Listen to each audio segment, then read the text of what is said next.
সকালে মেয়েকে নিয়ে বের হয়ে গেলাম স্কুলে যাওয়ার জন্য। তো পাশাপাশি ফ্ল্যাটে 2 বান্ধবী হলে কিন্তু বেশ ভালোই হয়, একসাথে স্কুলে যাওয়া, একসাথে স্কুল থেকে আসা।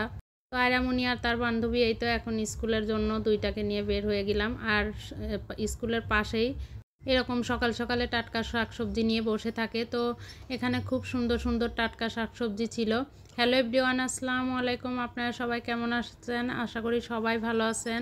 আলহামদুলিল্লাহ, আমরাও ভালো আছি। আর একটা নতুন ভিডিও নিয়ে আপনাদের মাঝে চলে আসলাম। আশা করি আমার আজকের ভিডিওটা সবার কাছে ভালো লাগবে।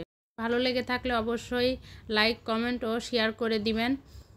সম্পূর্ণ ভিডিওটি দেখবেন। স্কুল থেকে এসে এই তো সকালের নাস্তায় আজকে রুটি বানিয়ে নিলাম। তো রুটিগুলো আমার ছেঁকা শেষ। রুটির সাথে খাওয়ার জন্য এখানে বেগুন আর আলু দিয়ে একটা সবজি রান্না করব।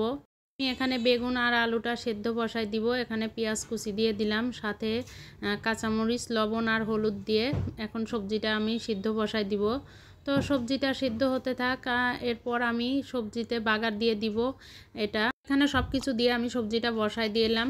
তো আলু আর বেগুনের এরপর আমি ঘন্ট করে নিয়ে বাগারটা দিয়ে দিব। আলু আর বেগুনের এই তরকারিটা কিন্তু ভাত দিয়ে খেতেও অনেক মজা হয়, তো রুটি দিয়ে খেতেও বেশ ভালোই লাগে। তো আমি আজকে রুটি দিয়ে খাওয়ার জন্য সবজিটা করলাম।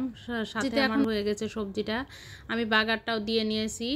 তো এই ছিল সকালের নাস্তা। সকালের নাস্তা শেষ করে এখন দুপুরে রান্নার জন্য চলে আসলাম। তো দুপুরে আজকে করলা ভাজি করছি এখানে। আর করলাটা একদম মচমচে করে ভাজি করেছি। এভাবে করলা ভাজি করলে কিন্তু একদম কোনো তিতাই থাকে না।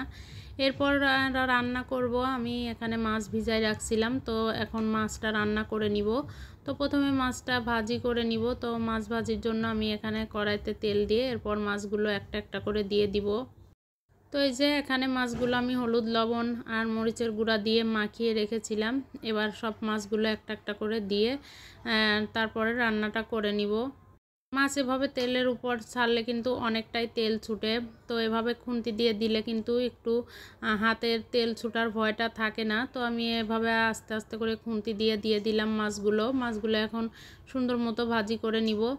তো মাছ ভাজি শেষ। এবার আমি এই তো মাছের ভিতর রান্নার জন্য এখানে সব রকম মশলা কষিয়ে নিচ্ছি। তো এই যে মশলাটা কিন্তু আমার অনেকটাই কষানো হয়ে গেছে। এরপর আমি এখানে দিয়ে দিব কচুমুখী। আজকে কচুমুখী আর বেগুন দিয়ে রান্না করব মাছটা। তো এই যে কচুগুলো দিয়ে এখন ভালো মতো কষিয়ে নিব। আর কচুটা আমি ভাপ দিয়ে নিয়েছি। এরপর এই তো কচুটা একটু কষিয়ে নিয়ে এর ভিতর আমি দিয়ে দিব বেগুন। তো কচুটা অনেকটা সময় নিয়েই কষানো হয়ে গেছে। এরপর যায় বেগুনগুলো আমি দিয়ে দিয়েছিলাম। তো বেগুন দিয়ে এখন আরও কিছুক্ষণ কষিয়ে নিয়ে এরপর আমি এখানে পরিমাণ মতো পানি দিয়ে দিয়েছিলাম। এবার উপর দিয়ে জিরা গুঁড়া দিয়ে মাছ রান্নাটা নামিয়ে ফেলবো। তো এই যে আমার মাছ রান্না শেষ। আজকের ভিডিওটা সবার কাছে কেমন লাগলো অবশ্যই কমেন্ট করে জানাবেন। তো আজকের ভিডিওটা এই পর্যন্তই। সবাই ভালো থাকবেন। আল্লাহ হাফেজ।